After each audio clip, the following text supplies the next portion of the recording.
En gros, j'ai mon pote qui veut se lancer sur internet et ça fait des années que je lui dis vas-y lance-toi, et il veut se lancer mais il a du mal à s'y mettre. Donc aujourd'hui bah, c'est moi qui le lance, tu vois. Et mon pote en plus il a des choses intéressantes à partager dans le nord de l'Europe. Et puis il a un parcours intéressant, donc c'est pour ça que je l'interviewe aujourd'hui. Le bruit que tu entends derrière là, en fait c'est la rivière. Actuellement on est en Savoie. Bon, ça vaut pas la Drôme ou le Vaucluse bien évidemment, mais... Et ouais, mon pote savoyard, je vais le mettre... Je vais le mettre à cran d'entrée, moi, tu vois. Je skie tous les week-ends. Et lui, il skie tous les week-ends. Moi, je préfère les cigales, tu vois, et l'huile d'olive et toutes ces choses-là. Voilà. Je peux vendre des mobiliers en bois à prix outrageux sur du bois de récup à des touristes très contents de financer l'artisanat local. Je suis pas sûr qu'en Drôme ça marche aussi bien. D'ailleurs, il m'a fait bosser aujourd'hui. J'avais les mains sales aujourd'hui et je m'en suis pris plein sur les habits. En tout cas, tu l'as compris. Aujourd'hui, on va parler de. Tu l'auras compris avec le titre, en tout cas. Mon pote qui a vécu au Danemark. Voilà, Danemark. C'est un pays dont il m'a dit beaucoup de bien, donc il va se présenter, on va nous en parler, mais en tout cas il m'a souvent parlé du Danemark. Et je pense que certains d'entre vous, ça peut vous aider, parce que Danemark, des fois c'est un pays qui est revenu dans les demandes que j'ai eues ou dans les messages que j'ai reçus. Donc là vous avez quelqu'un, un Français. Dis-nous en tout cas qui tu es, tu viens d'où, présente-toi. Alors moi je suis Sylvain, milieu de trentaine, je pourrais me qualifier comme un touche-à-tout qui s'ennuie très vite, ce qui m'amène à bourlinguer pas mal et à avoir essayé pas mal de positions dans le marché du travail, que ce soit une bonne position ou tout en bas de l'échelle, notamment au Danemark où j'ai fait les deux. Et ça m'a beaucoup aidé. Un autre truc qui est intéressant je pense aussi à dire, puisque les Européens pensent souvent s'exporter aussi en Europe de l'Est, j'ai fait la Serbie aussi, j'ai vécu en Serbie. C'est vrai, et moi j'étais venu en Serbie en 2014. Ouais. J'étais venu en Serbie en 2014 et on s'était vu quand il vivait en Serbie à l'époque, je me souviens. Et je choisirais le Danemark, la Scandinavie, mais pas toute la Scandinavie, il y a des subtilités. D'accord. 10 fois sur la Serbie. Enfin, je veux dire, il n'y a pas de Serbie, Bulgarie, Hongrie, il n'y a pas de question à se poser. Tout est mieux au Danemark. D'accord, ok. Et comment tu t'es retrouvé au Danemark en fait? Une femme. Voilà, une femme. J'ai trouvé une nana bien dans sa tête. Quand elle m'a rencontré, j'avais un t-shirt et j'étais en train de traverser l'Europe à vélo. Je ne possédais rien. Ma vie, c'était de faire guide touristique pour les Américains à Belgrade. Ouais. Et elle est tombée amoureuse de moi comme ça. Et vu qu'elle était charmante, je me suis attaché à elle très rapidement aussi. Et elle valait le coup celle-là. C'était pas voilà, les Françaises qui m'auraient, je pense, regardé avec un certain dédain. Vous savez de quoi on parle, hein. J'avais du capital mais je ne l'ai pas montré et elle m'a quand même ouvert grand son cœur et sa porte. Et cette femme, tu l'as rencontrée au Danemark ou ailleurs? Je l'ai rencontrée en Serbie. Ouais, donc tu as rencontré une Danoise, elle est danoise ou... Danoise. Danoise en Serbie.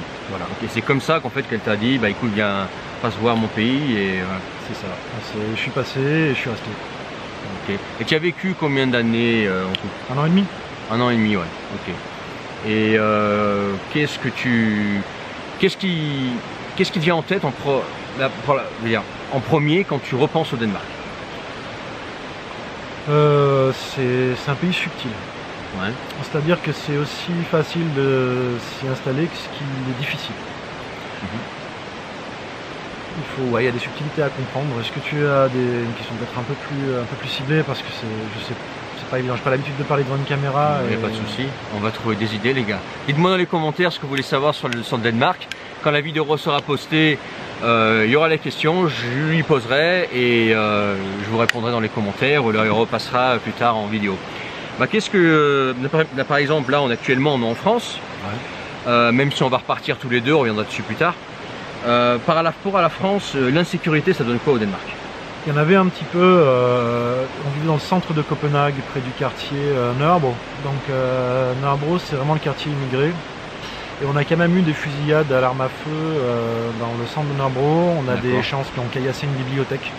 La bibliothèque là-bas, il faut savoir, c'est qu'avec ton numéro de sécurité sociale, ton CPA number, qui te sert pour les soins, qui te sert pour les impôts, qui te sert pour tout ce qui est social, les musées gratuits, tout ça, tu peux aller à la bibliothèque en étant mineur, notamment les chances, et emprunter des jeux de Xbox, dernier cri, sorti il y a une semaine, gratuitement. Ils ont quand même caillassé la devanture vitrée qui faisait 100 mètres carrés de la bibliothèque. ce qu'il faut savoir, c'est que depuis, les Danois se sont bien durcis et que les social-démocrates, là-bas, qui est le parti dominant, c'est l'équivalent du Rassemblement national. D'accord. En termes de valeurs, c'est-à-dire travail, respect, famille, anciens, et préservation de la culture. Et accueillir, oui, mais à condition que les gens s'intègrent et travaillent. Ce qu'il faut savoir, c'est pour avoir le passeport danois, c'est 10 ans sans toucher aucune aide, de travail ininterrompu, et prouver que tu connais la culture danoise, son histoire, que tu parles parfaitement le danois, et que tu es intégré socialement dans le maillage social qu'un danois, c'est-à-dire faire du bénévolat et travailler, et du sport. Je veux dire, avoir des amis danois, être intégré réellement, assimilé peut-être pas. On va pas demander de manger du smørbrød et de boire du snaps, mais Je sais pas ce que c'est. c'est l'équivalent français de la baguette et du saucisson. C'est l'équivalent de la baguette et du saucisson. D'accord. Mais par contre, il faut être intégré dans la vie professionnelle et sociale du pays. Sinon, tu n'es pas considéré comme une addition et tu peux rester, mais il va falloir un peu plus de temps pour avoir une nationalité. Et tes enfants ne sont pas nationaux danois parce qu'ils sont nés sur le sol. Donc tout ça, ça oblige à montrer patte blanche. Tu veux que je te parle un peu du système aussi d'immigration par rapport au travail? Bah vas-y, bien évidemment. Alors, tu peux pas trouver un travail et trouver un appartement si tu n'as pas de numéro CPR, numéro de citoyen. D'accord. Et tu n'as pas de numéro CPR si tu n'as pas de travail. Donc ta situation, elle est, à part d'avoir sinon 15 cas à mettre sur un compte, et là tu as le droit de rester un peu plus longtemps. Mais en tant que ressortissant européen, tu peux rester 3 mois au Danemark. Après, tu dégages. Tu vas pouvoir avoir ton numéro CPR en trouvant un travail en fait, et ton patron va tout faire. Donc, tu vas recevoir ton numéro CPR, tu vas commencer à payer les taxes, tu vas pouvoir prendre un appartement, il va te trouver un appartement. Donc en fait, ils ont délégué leur filtre de l'immigration à leur patron. Et ce qu'il faut savoir là-bas, c'est qu'il n'y a pas beaucoup de grosses boîtes. Il n'y a pas de supermarché où tu peux avoir des poêles, des chauffages, des frigos, des légumes, de la viande, des huîtres. Non. Tu as les légumes et la viande d'un côté, et tu as plein de petits magasins dans les villes, spécialisés dans chaque chose. Ils ont voulu garder un maillage avec beaucoup d'entrepreneurs et plein de boutiques spécialisées, donc il n'y a pas de supermarché géant comme on a chez nous. Ce qui veut dire que tu vas pouvoir trouver du travail dans plein de boutiques spécialisées, une boutique de stéréo, une boutique de frigo, une boutique de... Donc c'est pas pareil, donc ton patron tu le connais. La PME est reine au Danemark. La PME et l'État sont les plus gros employeurs. Et du coup, l'État tu trouveras pas de boulot sans CPR, donc c'est forcément la PME. 4 employés, 3 employés. Donc il faut que tu sois un bosseur, il faut que tu t'intègres parce que sinon ils n'aiment pas et ils te feront pas ton CPR. D'accord. Et au niveau de la langue, parce qu'on est au Danemark, donc la langue c'est le danois, est-ce que l'anglais, est-ce que parler couramment, écrire, lire, parler couramment l'anglais est suffisant pour trouver justement un premier emploi au Danemark qui te permet de rester plus de 3 mois au Danemark légalement? Sans problème, ils parlent tous parfaitement anglais et ils corrigent les anglais. Vous avez entendu? Parfaitement anglais. Voilà. Donc quand tu leur parles en danois avec un danois de vache espagnol, ils vont te répondre en anglais parce qu'ils n'ont pas de temps à perdre. Et... Ouais, ça me fait penser aux Pays-Bas. Les Pays-Bas, c'est pareil. Si tu parles pas parfaitement néerlandais, ils te répondent en anglais. Voilà. Et tu peux travailler. Tout le monde parle anglais, ils sont pas choqués. Et est-ce que tu aurais une idée des filières, des métiers qui sont les métiers les plus recherchés, les filières qui recrutent? Alors, amis prolétaires, c'est votre chance. Ouais. Aujourd'hui, on a quand même une préférence nationale au Danemark. Donc, c'est un pays de service. Donc, tout ce qui va être vente, tout ce qui va être mathématiques, statistiques, tout ça, tous les métiers hauts vont être bouchés. Cela dit, ils cherchent du monde dans le bâtiment. Menuisier, charpentier qualifié, maçon, sachant que c'est des anglo-saxons, donc ils te donneront ta chance si tu leur dis que tu sais faire, même si tu n'as pas le diplôme. Tu vas commencer à 4-5 000 euros par mois, sachant que le coût de la vie est pareil qu'en France. Voilà, tu vois de quoi je veux parler. Le coût de la vie est pareil qu'en France? Voilà, si tu es maçon, tu parles anglais, casse-toi au Danemark. Donc si tu es maçon, tu parles anglais? Casse-toi au Danemark. Mais fais-toi refaire les dents d'abord, là-bas c'est pas gratuit. D'accord. Mais ouais, là, ils cherchent. Il y a une pénurie. C'est pas avec les chanceux qu'on va pouvoir faire des bâtiments au standard du Danemark, qui sont très hauts. Par contre, un menuisier français, un charpentier français, un couvreur, un électricien, un plombier, les standards sont presque supérieurs à ce qu'on vous apprend à l'école ici. Donc, ouais, là, fonce, tu peux refaire une belle vie, à condition de parler anglais. Achète sa méthode. Ouais. Et au niveau du climat, parce qu'on parle quand même d'un climat nordique finalement, hein. C'est un pays nordique, le Danemark, même si c'est rattaché à l'Allemagne, c'est vrai. Tu sais que là on parle français, on s'adresse à des Français. En général, les Français, ils ont pour réflexe de chercher les pays plus chauds. Moi, des messages, j'en reçois souvent. J'ai accompagné des personnes, j'en ai accompagné un tas de personnes, et en général, ce qu'ils veulent, c'est bon, je veux que ce soit plus chaud. Qu'est-ce qu'il en est du climat du Danemark, puisque... Dans les pays plus chauds, les gens sont plus bordéliques, hein. Moi, je trouve qu'il y a un attachement direct entre la culture et la froideur du pays, et plus le pays est froid, plus les gens sont organisés, consciencieux, propres, et plus... Tu me fais penser à la Russie, et je peux pas t'en dire autant en Russie. C'est vrai. En Europe, en tout cas, c'est vrai. On peut dire plus tu montes, plus c'est sympa de vivre avec eux. C'est vrai. Et donc, c'est rude en hiver, il y a moins de soleil, vitamine D, important. Cela dit, il y a quand même un truc sympa, c'est qu'au printemps, c'est la fête du printemps. Et l'hiver, c'est Noël. C'est-à-dire que les décorations sont montées en novembre, on les enlève mi-janvier, fin janvier. Donc il y a les lumières, il y a l'ambiance de Noël qui dure 2 mois. Et il y a de la neige, ouais, souvent? Non. Ou... non. Il y a de la pluie froide avec du vent. Des montagnes, il y a des montagnes ou pas? Non. La plus haute montagne, Björnen, la montagne, elle fait 450 mètres de haut. Elle est faite de sable, c'est un pays de sable. D'accord. Voilà. C'est plat, si t'aimes la montagne, Norvège. Et est-ce que tu peux, justement en parlant de Norvège, est-ce que tu peux, en vivant au Danemark, aller en voiture en Norvège et en Suède? Oui. Alors il y a un pont, entre Copenhague et Malmö. Ouais.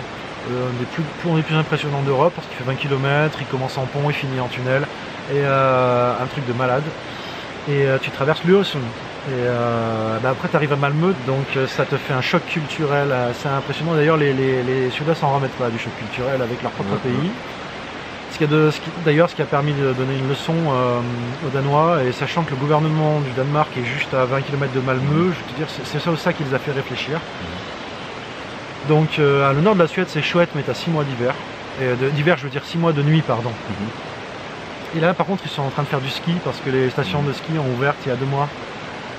1 mois et demi même, et là ils sont en train de faire du ski au nord de la Suède. Voilà. C'était quoi la question déjà? Ouais, bah écoute, la prochaine question, je vais la balancer tout de suite. J'avais pas encore préparé, mais on va la trouver. Tu m'as parlé donc de tous les finalement avantages du Danemark, qu'il y avait du boulot, etc. Donc un haut niveau de civisme, la qualité, ses revenus, etc. Est-ce que tu aurais des inconvénients de la vie du Danemark en fait? Parce que là, bon, d'ailleurs, actuellement on est en France. Pourquoi tu es en France? Pourquoi tu n'es pas resté au Danemark si c'est si bien? Je devais me rapprocher de ma famille pour des raisons de santé dans ma famille. Et comme j'ai été élevé avec des valeurs assez traditionnelles, la question s'est pas posée en fait. Et voilà. D'accord.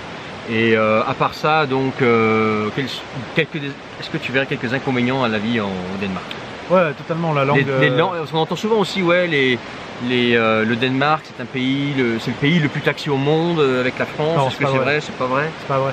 Ouais. En fait, en France, tu as des taxes, tu as tes cotisations sociales et tes frais de solidarité, quoi. Donc tu vas payer ton chômage. Le chômage, c'était jusqu'à peu de temps géré par des salariés pour des salariés, ce qui n'est plus le cas, c'est l'État qui a repris le truc, mais c'est toujours une cotisation sociale. Donc tu as les impôts, l'impôt sur les sociétés, les cotisations sociales, et tu arrives à un taux plus élevé en fait quand tu comptes ça que les taxes danoises qui prennent en compte la retraite, les cotisations sociales et tout. Donc le Danemark est plus taxé, certes, si tu joues avec les mots, mais en fait quand tu regardes tout ce que tu payes en France, tout ce qu'on enlève de ton salaire, en fait tu es plus ponctionné en France. Il faut regarder aussi, je pense, le retour sur investissement. Ouais, bon, vous avez compris, je pense. Vous avez un peu compris, je pense, mon point de vue par rapport à ça. J'aime bien quand mon argent est utilisé correctement. Je suis pas du tout d'accord avec la manière dont les impôts sont utilisés en France. Je trouve que c'est très mal géré. Tandis qu'au Danemark, quand un ministre prend un taxi au lieu de marcher, il se fait virer et il a des problèmes dans la rue. Les gens l'apostrophent et le chahutent. Donc ça se fait pas. Ils ne le font pas. Par rapport à ça, tes impôts sont très bien utilisés, tu payes pas tes soins, tu payes pas la culture, tu as beaucoup d'aide. Et la bouffe, ça donne quoi? Ils n'ont pas vraiment de culture de bouffe, mais ça commence à sortir. Ils font du fromage, ils font du vin, ils font de la très bonne bière. Il y a plus de cochons que de gens au Danemark, donc tu manges beaucoup de porc. La charcuterie est pas folle, mais tu as de l'import. Occasionnellement, quand tu reviens en France, tu repars avec un carton de sauce. La bouffe est bonne, la qualité est très haute, l'hygiène est très haute. Et puis tu peux trouver du clacos qui pue importé à Copenhague ou dans les capitales de chaque île. Il y a 3 îles. Tu as Fyn qui est une petite île au centre. Tu as le Seeland à droite où il y a Copenhague, et puis tout en haut tu as Nykøbing. Et puis à gauche tu as le Jylland où là c'est plus un peu des Allemands, ils sont un peu plus bruts, ils sont un peu plus paysans. Très rural, très plat, avec de la forêt. Voilà. Ok, ouais, puis c'est pas très loin finalement le Danemark, hein. Tu traverses quoi? 16 heures. Tu traverses l'Allemagne et puis voilà, tu y es. Hein. 16 heures de route. 16 heures de route, c'est pas fou, hein, franchement. C'est 250 € de Ouais, énorme. Hein. voilà. Donc là, bon, est-ce que tu comptes y retourner au Danemark? Quels sont tes plans? Parce que là, bon, après ce que tu me dis, tu as l'air plutôt bien aimer le pays. Est-ce que tu penses y retourner dans le futur quand tu auras la possibilité d'y retourner ou pas? Quels sont tes plans avec le Danemark? Si je peux me permettre, tu m'as parlé des inconvénients un peu plus tôt, puis j'ai complètement divagué sur autre chose. Ouais. Alors, si je reviens aux inconvénients, je pense que ça va répondre à la question. Ouais. Premier inconvénient, c'est des gens qui sont très, très herbivores, dans le sens où ils vont te regarder pendant très longtemps avant de t'accepter. 3-4 ans pour faire des potes. 3-4 ans. 3-4 ans, sinon tu vas traîner qu'avec des étrangers. Ouais, ça c'est un peu, ça peut être un peu froid au début, il faut faire partie d'associations, il faut faire du bénévolat, faut faire du sport et tu vas rencontrer du monde. Mais ils sont quand même un petit peu, alors ils sont très très chaleureux, ils sont toujours très contents de voir des étrangers, ce qui n'a rien à voir avec la France. Les gens sont très durs en France avec ma nana, ils parlent vite, ils traduisent pas, ça les ennuie, ils sont pas sympas, alors que là-bas ils te font te sentir bienvenu et inclus, ils s'intéressent à toi. Point positif. Mais ils sont, à la longue, ils sont un peu froids quand même, et puis c'est putain de plat. Si tu aimes pas faire du kitesurf en combinaison et du vélo de route, tu vas te faire chier. Moi je vis pour le ski, pour le VTT de descente, pour les sports extrêmes, mais le kayak, et il y a un autre pays qui est très indiqué pour ça, qui s'appelle le Turbo Danemark. Ouais. C'est la Norvège. Ah, j'ai compris, ouais. Turbo Danemark, ouais, effectivement. Voilà. On est chez les Vikings en fait. Avec du pétrole. On est chez les Vikings avec le pétrole. Avec du pétrole.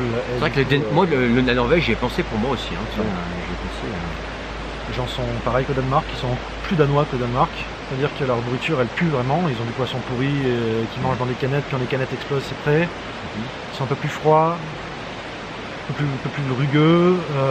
Il y a moins d'expats, ce qui me va très bien. Par contre, tu as des montagnes magnifiques, tu as la mer, tu as du relief. Moi, j'ai besoin de relief. Et puis, tu as des salaires plus hauts, coût de la vie plus haut. Mais tout est plus clean, tout est plus beau. Les voitures sont moins chères qu'au Danemark, parce qu'au Danemark, tu as 150% de taxes sur le prix de la voiture. Ou alors la Suisse, moi. Parce qu'en Suisse, c'est un pays de caisseux. J'aime les caisses et ils ont des accords avec le Japon, je pense, puisque les voitures japonaises sont vraiment pas chères. Et tu as des Toyota, des modèles JDM que tu n'as pas en France. La France, c'est un produit qui déteste la bagnole. Je me verrais bien à la frontière de la Suisse allemande, dans les montagnes suisses. Parce que c'est un pays de protestants aussi, donc qui récompense le travail, qui récompense l'initiative et l'envie de bien faire. Et la Suisse, pareil, très haut niveau de vie. Ouais, surtout la Suisse alémanique. Ouais. Ouais, moi, si je devais aller en Suisse, j'irais en Suisse alémanique. Ouais. C'est le level au-dessus. Ouais. Par contre, un Suisse alémanique, à 7 h, tout le monde chez soi, tu te fais chier. En Norvège, à 5 h, ils sortent du boulot, ils se mettent des cuites. Ouais. À partir du vendredi, jeudi soir, t'as les mecs en vélo, qui sont tous en vélo, qui s'éclatent la gueule sur les voitures, c'est la fête.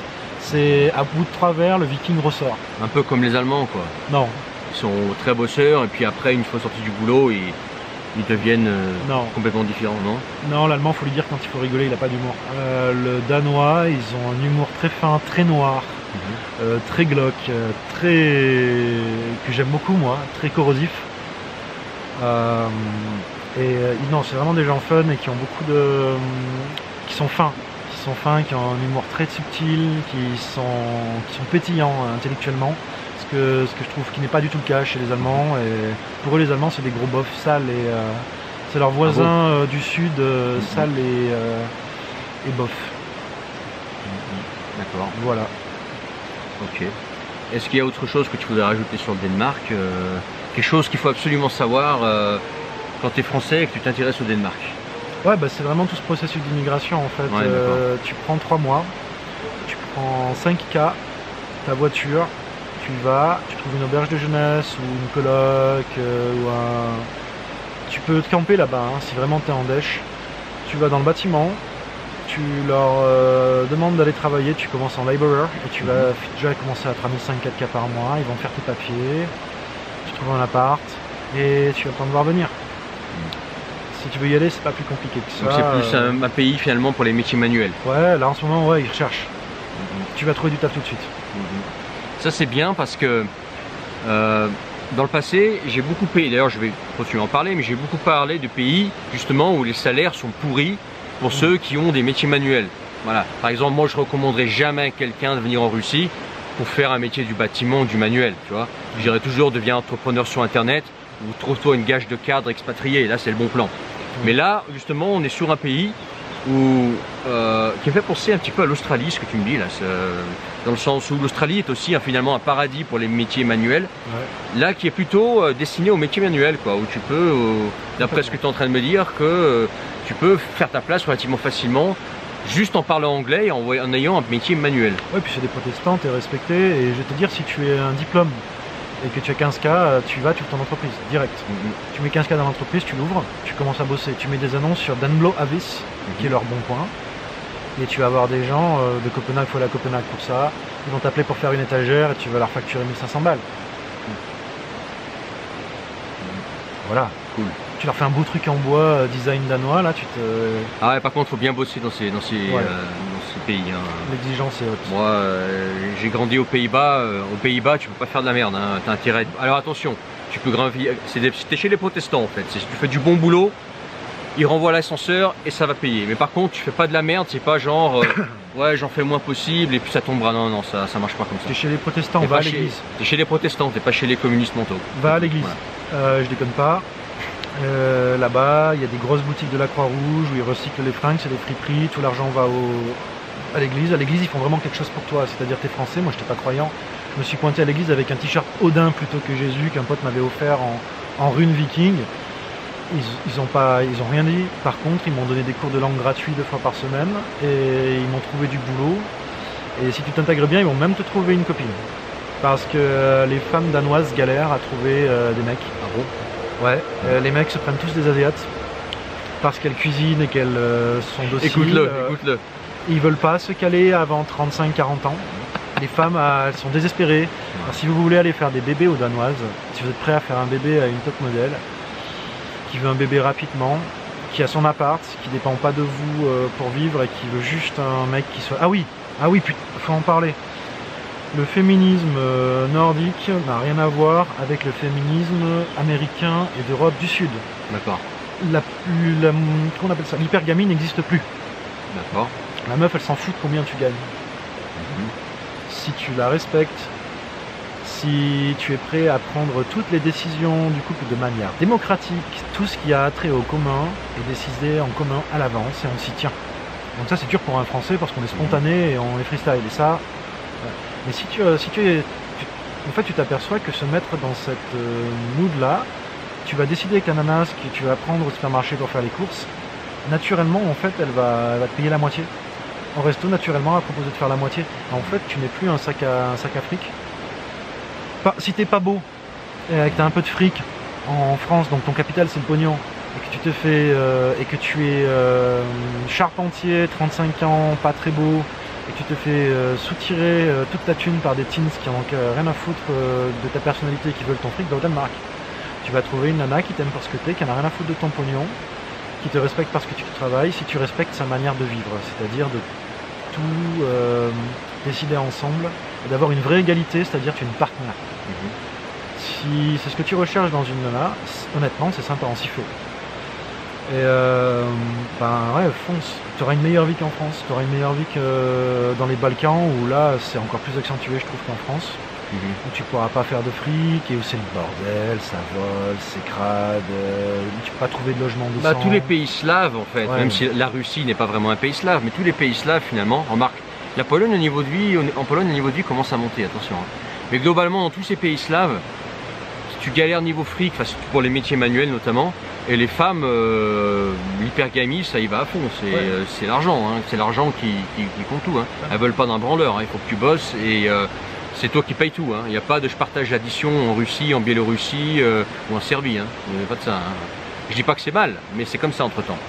Donc ce ne serait pas le cas donc au Danemark. Elle recherche vraiment des mecs masculins mais qui soient suffisamment forts pour être doux.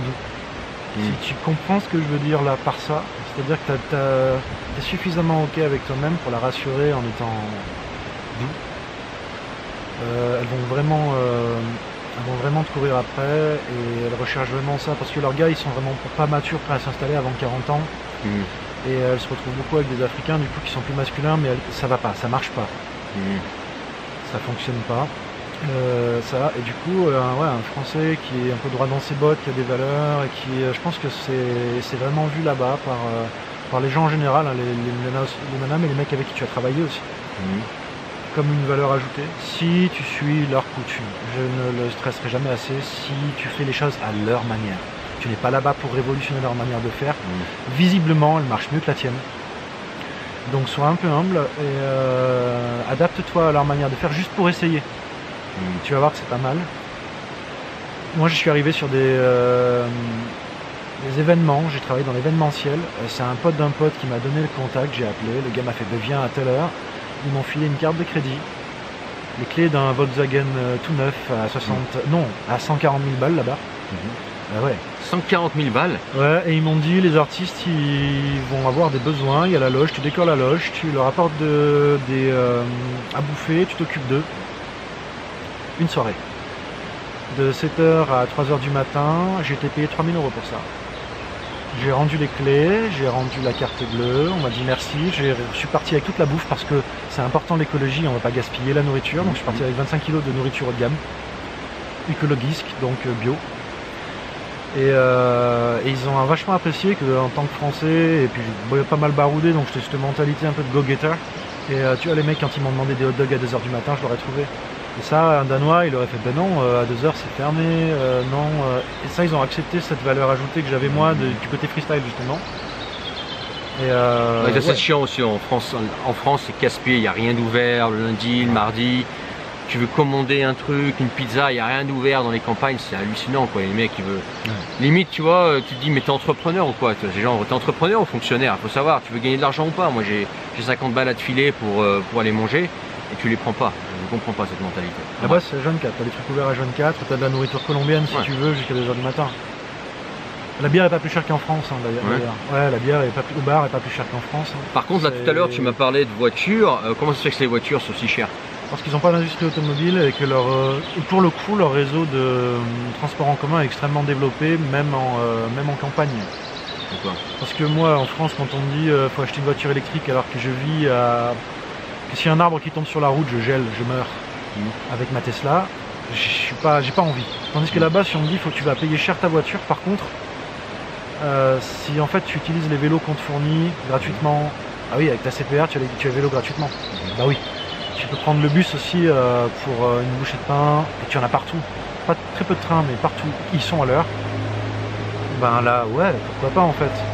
Vélo électrique à Copenhague, ça se fait, c'est plat. Même dans le nord du Danemark, ma copine a été factrice à un moment pendant les vacances. Parce qu'ils travaillent pendant les vacances, hein, si tu pars, tu vas travailler quand même, parce qu'on travaille, les protestants. Donc elle était factrice, elle avait vélo électrique, elle faisait tout à vélo électrique, on allait au village à 6 km en vélo électrique, ça nous prenait 15 minutes. Quand il pleuvait, il y avait le bus, et on n'avait pas besoin de caisse. Bien sûr, on en avait une parce que moi, j'avais jamais les caisses, mais on n'avait pas besoin, on l'a presque pas prise. C'est une autre manière de vivre, beaucoup plus douce en fait. Ça tranche vraiment avec l'Allemagne d'ailleurs. Même si c'est au nord de l'Allemagne, c'est pas une Allemagne plus quoi. Ouais. Et puis à la capitale, tu t'aperçois que tu vas ralentir ton pas. Le pas est plus long qu'à Lyon, c'est le pas de Grenoble ou de Saint-Etienne, la vitesse à laquelle les gens marchent. C'est vraiment une dolce vita à la nordique, avec la lumière qui descend et les couleurs gris pastel qu'il faut expérimenter, je pense, une fois dans sa vie. Alors bien sûr, comme tout trou du cul de français, quand tu vas aller à Copenhague, tu vas aller à Christiania, cette espèce de faux paradis anarchiste où il y a des faux hippies qui vendent de la drogue. C'est pas le Danemark, c'est que du faux et ça va bientôt fermer. Le Danemark a bien plus à te proposer que ça et c'est un peu un truc de touriste. Donc s'il te plaît, ne me parle pas de Christiania. Et de toute façon, les hippies ont vieilli, ils sont embourgeoisés, ils te laisseront pas t'y installer. c'est un business. Par contre, aller prendre une glace sur le bord du port, soleil couchant, avec des gens tout heureux qui sourient autour de toi, qui sourient. La dernière fois que j'ai vu des gens sourire sur le bord d'un port en France, c'était quand? Ici, au bord du lac d'Annecy, il y a encore 2 semaines. Bonne question. Mais je t'assure que les gens sourient plus tant que ça. Et quand j'y vais, ça me fait mal à mon pays. Parce qu'en fait, les gens sont gays. Ils sourient. Il y a des gens très élégants en grands manteaux de feutrine noire avec des coupes un peu futuristes qui regardent dans le lointain et qui sourient en mangeant des glaces. Parce qu'ils ont le temps, à 5 h, ils sont sortis du boulot et ils sont là, ils chill. Ça faisait longtemps que je l'avais plus vécu. Et ça m'a fait un peu mal la dernière fois que je suis retourné au Danemark, tu vois, de réexpérimenter ça. Je me suis dit, putain, ouais, la Scandinavie, elle a quand même ça à offrir. Qu'en France, de moins en moins. Les gens sont en anxieux. France, dans les villes, il y a une ambiance de merde, c'est clair. Ouais, ils sont anxieux, les gens. Il y a de quoi, hein. C'est-à-dire, il y a de quoi, hein. Il y a de quoi être anxieux en France. Alors moi, ça va, et la plupart des gens, je comprends qu'ils soient très anxieux, quoi. Insécurité, et puis aussi, voilà, une morosité ambiante qui est en France qu'on peut pas nier. Alors, si tu es à la campagne, que tu es au fond d'une région sous-peuplée ou dans les montagnes, ça va. Ouais. Mais ça va peut-être pas durer non plus, hein. Moi je pense pas que ça va durer. Je pense que c'est un sursis avant tout, quoi. Ouais, bah tu vois, moi en tant que turbo redneck, tu vois, je m'étais constitué un petit capital. Je commençais à être bien, je pensais à faire un gosse, 2 gosses, 3 gosses. Et je me suis dit, en Savoie c'est pas mal, il y a la nature, tu peux laisser tes enfants. Je voyais un futur pour mes enfants, aller en vélo, dans les bois, dans les champs. Tu voyais aller à l'école.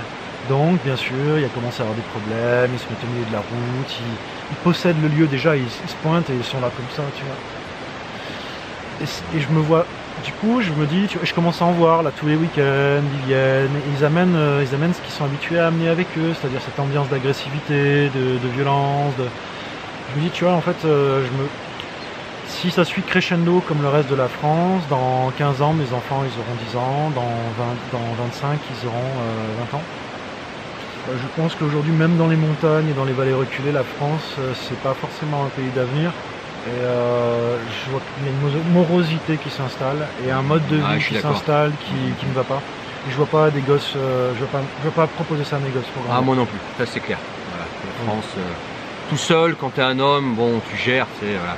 Mais déjà, avec une femme, c'est déjà plus compliqué. Et puis avec des gosses, non, clairement, c'est pas un projet la France. C'est plus un projet. C'est dommage parce qu'il y a plein de choses qui sont bien en France. Hein.